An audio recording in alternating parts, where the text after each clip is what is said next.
बहुत ही धार्मिक और आध्यात्मिक वातावरण में आज सुबह श्रीनाथ मंदिर परिसर में कांकड़ आरती के साथ ही 3 दिवसीय स्वर्ण कलश स्थापना महोत्सव की शुरुआत हो गई। इस मौके पर शंख ध्वनि हुई, घंटाल बजी और वैदिक मंत्रोच्चार के साथ सभी देवी देवताओं का आह्वान किया गया।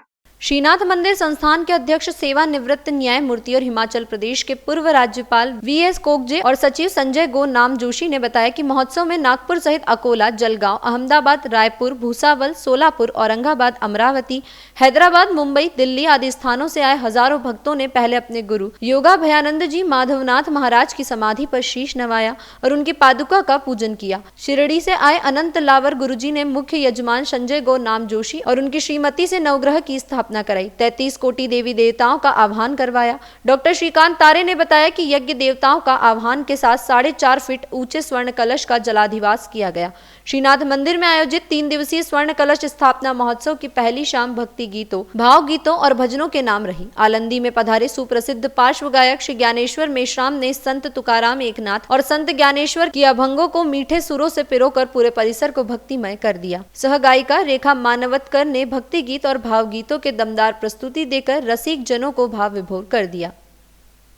दौर का मानावा जानावा धर्म और अध्यात्म से ओतप्रोत श्रीनाथ मंदिर है और यहाँ पर आज बहुत ही धर्म और अध्यात्म की गंगा बेरी और उस गंगा में हम भी स्नान कर रहे हैं। ये जो आज सूर्य की सरिता बह रही है और आपका 3 दिवसीय आयोजन है स्वर्ण कलश महोत्सव।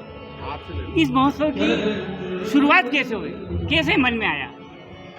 क्या है, किसी भी मंदिर का पूर्णत्व जो होता है वो कलश से होता है और कलश पूर्व में नहीं था, इसलिए महाराज ने ही हमें इस प्रकार का एक दिया कि प्रेरणा दी महाराज ने कि ये कलश को पूरा किया जाए और कलश लगाया जाए। इसलिए सभी भक्तों द्वारा ये कलश लगाया जा रहा है। ये कलश कितना बड़ा है और उसको किन लोगों ने बनाया है?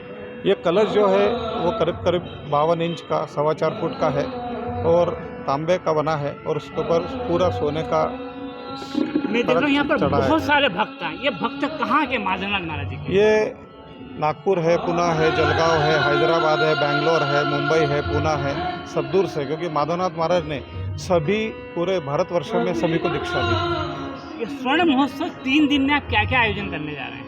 सुबह आज काकड़ आरती से शुरुआत हुई, फिर जो स्थापना देवताओं की स्थापना होती है वो देवताओं की स्थापना हुई, उसके बाद का अग्नि प्रज्वलन हुआ, फिर जो जलाधिवास है जो अपने जो कलश बनाया है उसको आज जल में रखा गया। आज पूरा रात भर वो जल में रहेगा और इस प्रकार का आज का ये कार्यक्रम होगा।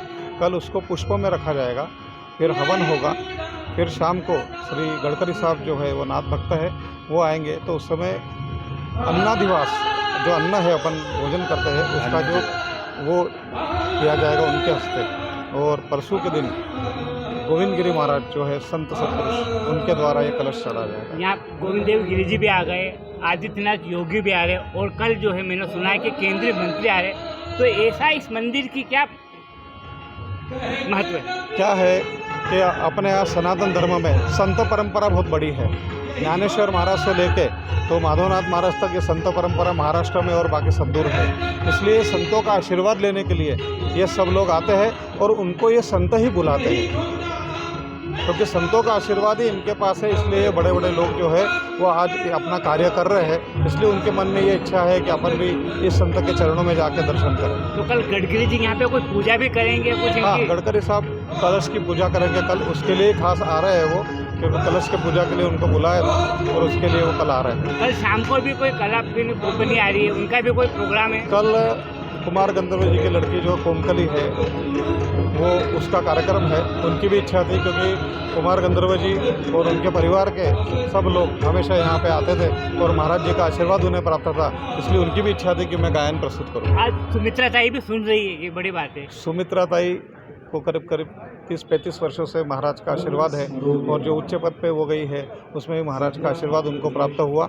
और यह हमारे लिए खुशी की बात है इंदौर के लिए कि इस स्थान में वो यहाँ पे एक ट्रस्टी के रूप में भी कार्यरत है।